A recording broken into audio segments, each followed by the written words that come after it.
My father, Ricardo Martinez, built his entire identity around being a successful attorney. Not just any attorney, senior partner at Martinez and Associates, a mid-sized firm that handled corporate law in downtown Phoenix. He wore custom suits, drove a Mercedes S-Class, and made sure everyone knew he'd graduated from UCLA Law. What he never mentioned was that his firm had been struggling for the past 3 years.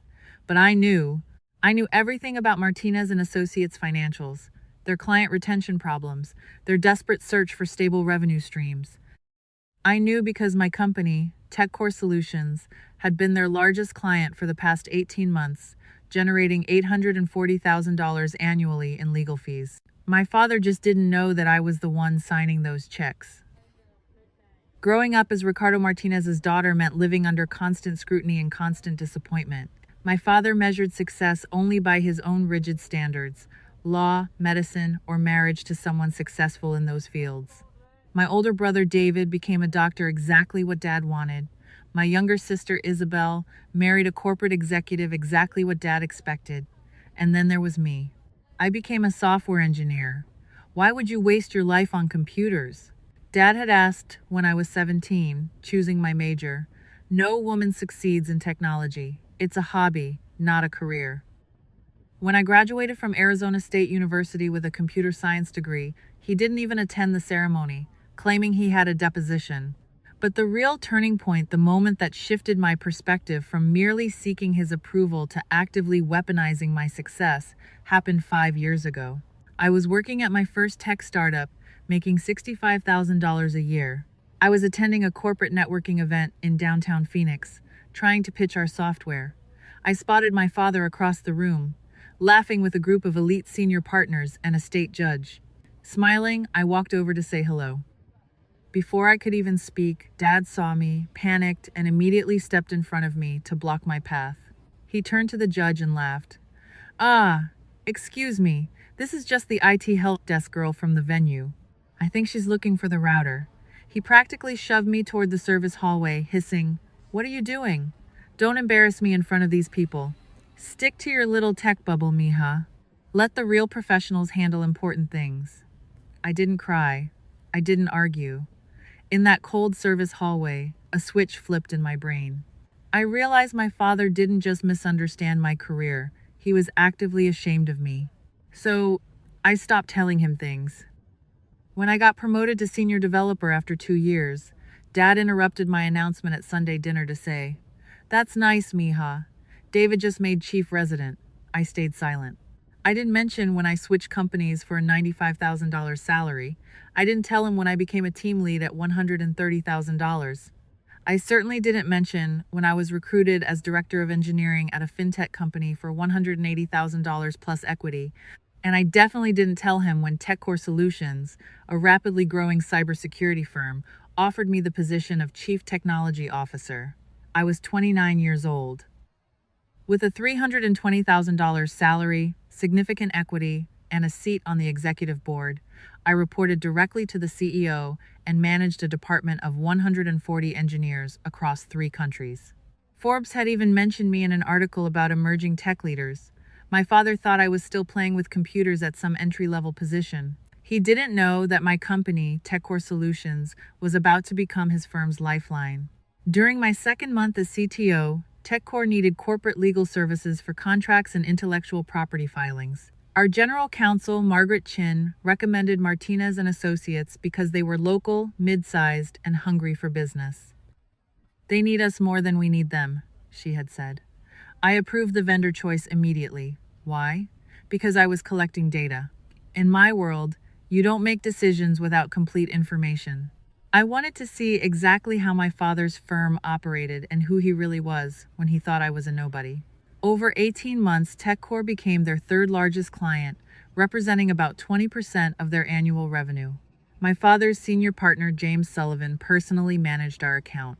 I spoke with James on conference calls simply as M. Martinez from the executive team. He never asked if I was related to his partner, and I never volunteered the information. The trap was set perfectly. I had a front row seat to my father's professional life, and he had no idea. For 18 months, the arrangement was a masterpiece of corporate irony. TechCore Solutions wasn't just another account for Martinez and Associates, we were their lifeline. We required extensive corporate legal services for complex contracts, intellectual property filings, regulatory compliance, and acquisition support. Over that year and a half, my father's firm handled 43 separate legal matters for us. We paid our bills promptly, eventually becoming their third largest client and representing roughly 20% of their entire annual revenue. The total billings, $840,000. Our general counsel, Margaret Chin, had originally recommended them because they were local, mid-sized, and hungry for business. They'll give us excellent attention, Margaret had noted during a strategy meeting. They need us more than we need them. She had no idea how literal her assessment was. My father's senior partner, James Sullivan, personally managed the TechCore account. I interacted with James strictly through conference calls, always introduced simply as M. Martinez from the executive team. I never used my camera, and I never identified myself as Ricardo's daughter. Why would I? We shared a common Hispanic last name, so James never asked, probably assuming I was married to some mid-level manager in the accounting department. And I certainly never volunteered the information. My father, on the other hand, never mentioned having a daughter in technology leadership to his partners. In his rigid, prestige-obsessed mind, I simply didn't exist in his professional world. The situation gave me a front-row seat to my father's professional life without him ever knowing. I saw exactly how his firm operated, how they structured their deals, and how they charged clients. More importantly, I watched Martinez and Associates slowly stabilize their crumbling finances, specifically because of TechCore's consistent, heavy cash flow. Meanwhile, my father continued to treat me like a perpetual disappointment. At Sunday dinners, he would still introduce me to extended family as his daughter who works with computers before spending 20 minutes bragging about my brother David's surgical skills. This is business strategy, not computer games, he would dismissively tell me if I ever tried to discuss anything professional. I absorbed every mocking laugh. I collected the data. The collision course was finally set when my 30th birthday approached. The invitation came through my mother. Your father wants to take the family to dinner for your 30th birthday. Morton's Steakhouse, Saturday at 7 p.m. I knew exactly what this was. It wasn't a celebration of my life, it was a family photo opportunity. My brother David would be there with his wife, looking successful. My sister Isabel would be there with her executive husband, looking accomplished.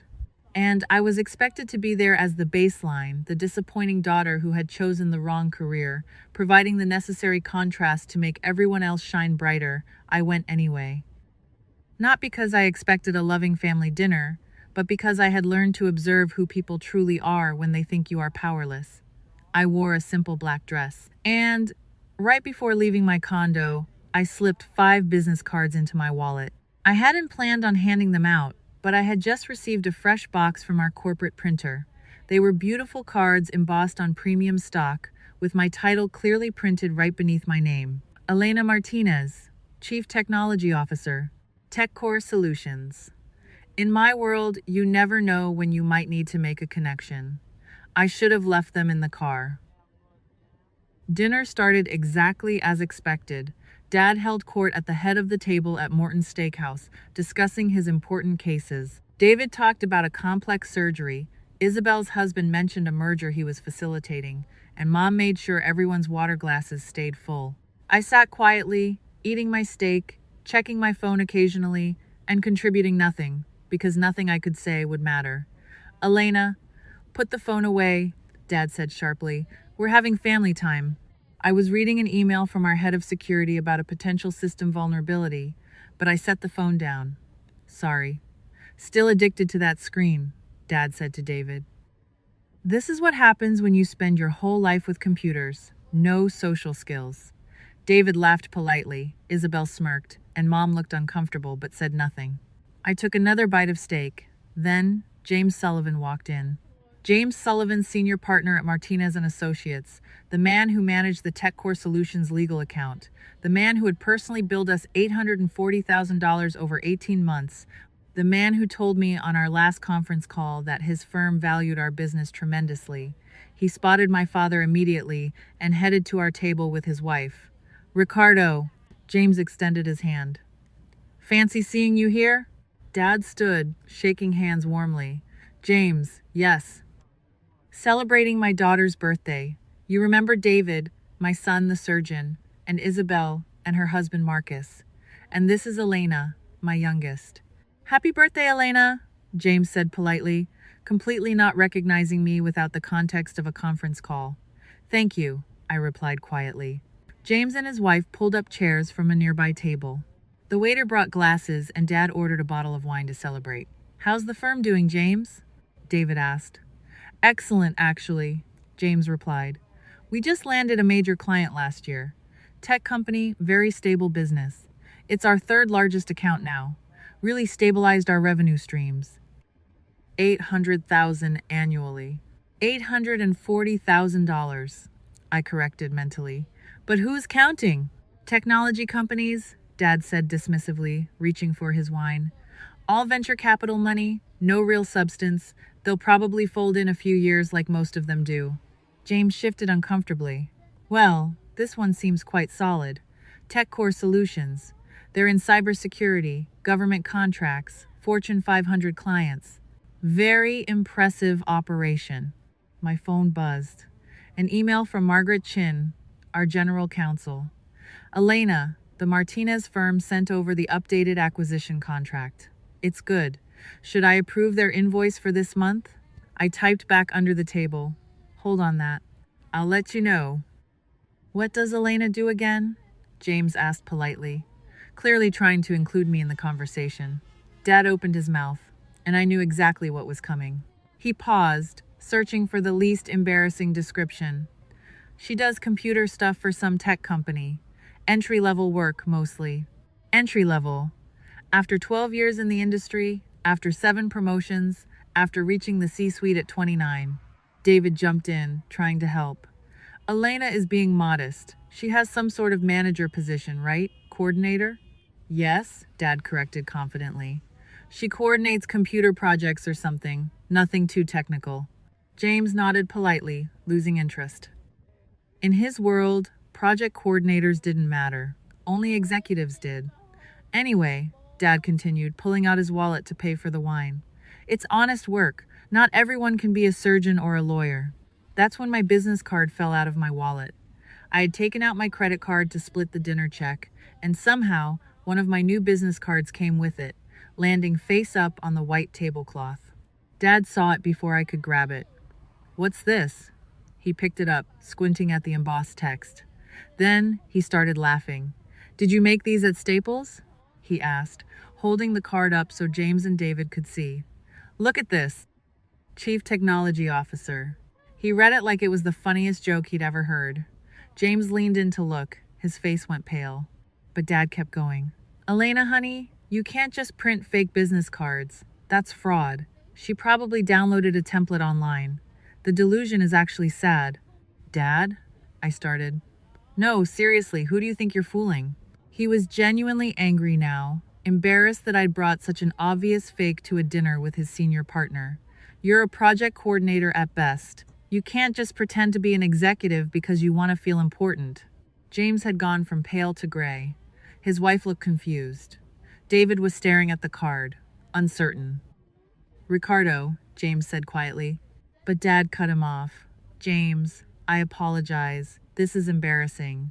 My daughter has always had delusions about her career. I don't know where she got these printed, but I'll make sure she understands that lying on business cards is illegal. I looked at James. He was staring at me with complete recognition now. Without the conference call context, he hadn't placed me. But now, looking at the card, seeing my face in person, he definitely knew. Miss Martinez, James said carefully. From TechCore? Dad laughed.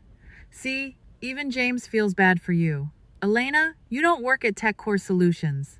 That's the client I was just telling you about, the major account. You can't just claim to work for companies that are our clients. Ricardo, James tried again, louder this time.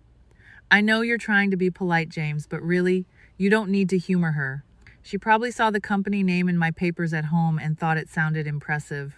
This is identity fraud, actually. Elena, where did you get these printed? What website? I replied calmly, enjoy your dinner.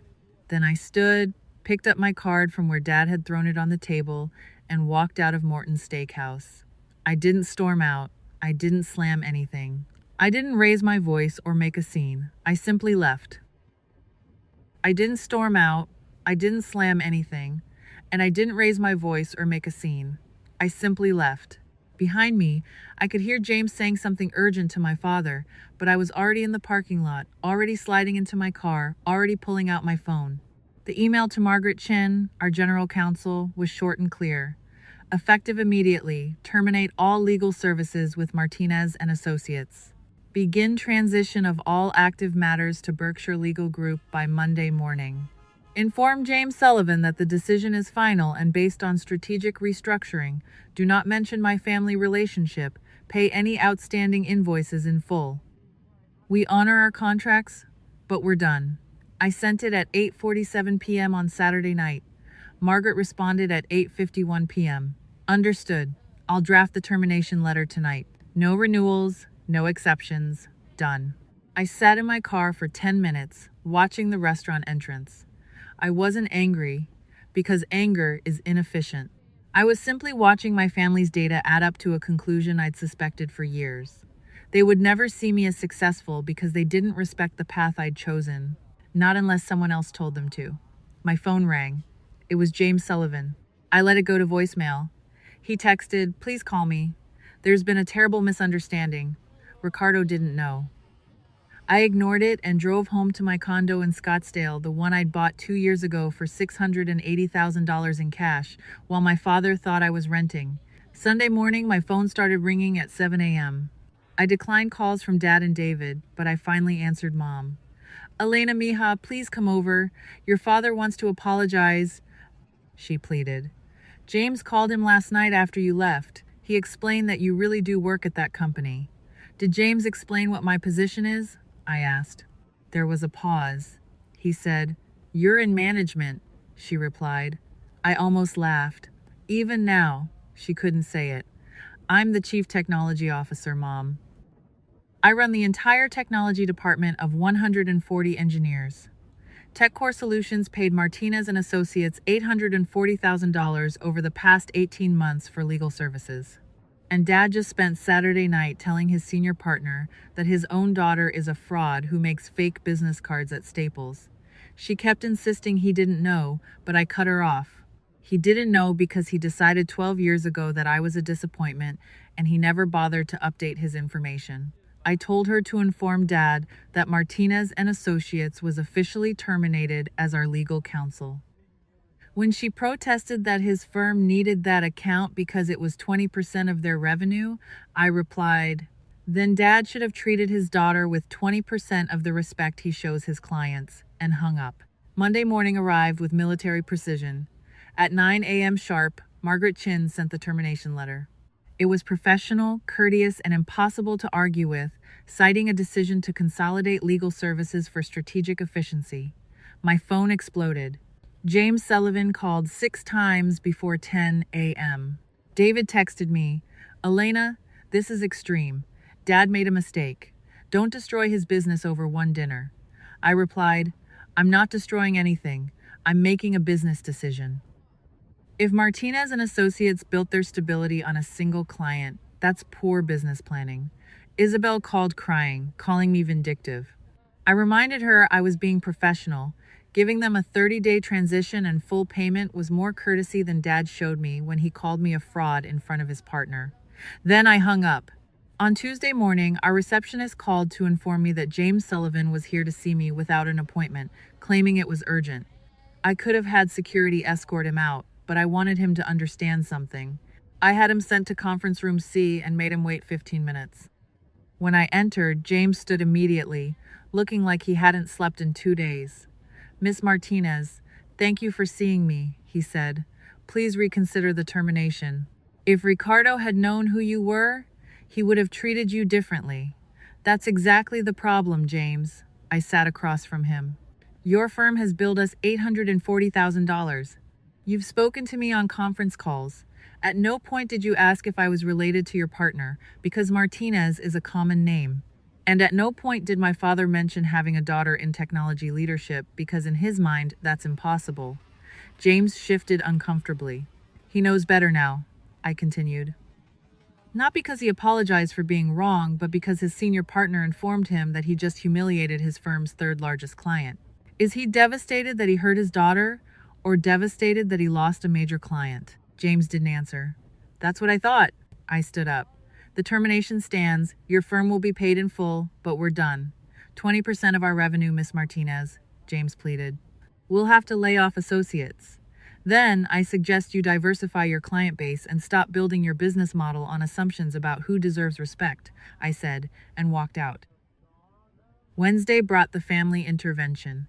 Mom called to say they were all coming to my condo tonight to talk as a family, but I told her no. I explained this wasn't a family matter, but a business decision, and if Dad wanted to discuss it, he could schedule an appointment with my office. But they came anyway. At 7 p.m., I saw them through the security camera. Dad, Mom, David, and Isabel, a united front. I opened the door to my private residence, telling them they weren't invited. Dad pushed forward, stopping in my entryway as he looked around at my floor-to-ceiling windows overlooking Scottsdale, the modern furniture, and the original artwork. He was shocked to learn I had bought the place 2 years ago for $680,000 in cash. You never asked where I lived, so I never told you, I replied. Mom looked like she might cry, asking why I didn't tell them about my job. I reminded them that every time I mentioned a promotion, Dad changed the subject to David's surgery schedule or his own legal cases. Isabel protested that it wasn't fair, but I silenced her by asking when was the last time Dad spent 20 minutes bragging about my career the way he bragged about David being a surgeon. Complete silence. They didn't know I was successful because nobody asked and nobody cared. Dad finally spoke, claiming Saturday night was a mistake and that he wanted to fix it. I told him to fix his firm's client diversity problem and his assumptions about who deserves respect, but he couldn't fix this by asking me to undo a sound business decision. He stepped forward and asked if I would reconsider if he truly apologized. I asked him a simple question. Are you apologizing because you hurt me or because you need the client back? He hesitated. That hesitation told me everything. I opened the door and asked them to leave. At the threshold, Dad turned back and said he was proud of me. I looked right at him. You're proud now because James Sullivan told you to be, I said. You're proud because I'm profitable. But you weren't proud when I graduated or when I became CTO. Then why did you call my business card a fake from Staples? He had no answer, and I closed the door.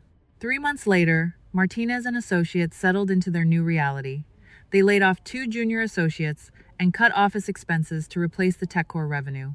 James Sullivan sent me a fruit basket with an apology note, which I donated to our office break room. At work, TechCore Solutions thrives. And last week, I was featured in a Forbes article about 30 under 30 tech leaders reshaping cybersecurity. My family occasionally sends superficial texts, but they only want to understand my work now because they need something from me. Let's pause the story right here. Welcome back to the host desk of The Father's Road. If we look at this situation through the lens of behavioral psychology, Ricardo's actions are a textbook example of narcissistic parenting. He didn't view his children as independent individuals, but rather as extensions of his own ego, his brand, and his social status. Elena's ultimate retaliation wasn't an act of malice. It was a masterclass in setting boundaries. Society conditions us to forgive family unconditionally, telling us blood is thicker than water. But giving someone access to your life and your company's $840,000 revenue should be based on mutual respect, not just shared DNA. By treating this strictly as a corporate restructuring rather than an emotional family feud, Elena completely neutralized her father's ability to gaslight her. Here's what I learned from Saturday night at Morton's Steakhouse. Respect demanded is worthless. Respect given freely before you know someone's title or income or importance, that's the only kind worth having. I am the Chief Technology Officer of a rapidly growing cybersecurity firm. I make strategic decisions based on data, not emotion. And the data is clear. Some business partnerships are mutually beneficial, and some are parasitic. Some families support you when you're nobody, and some only care when you're somebody. I know which category mine falls into. That's not cruel, that's not vindictive, that's not revenge, that's just business.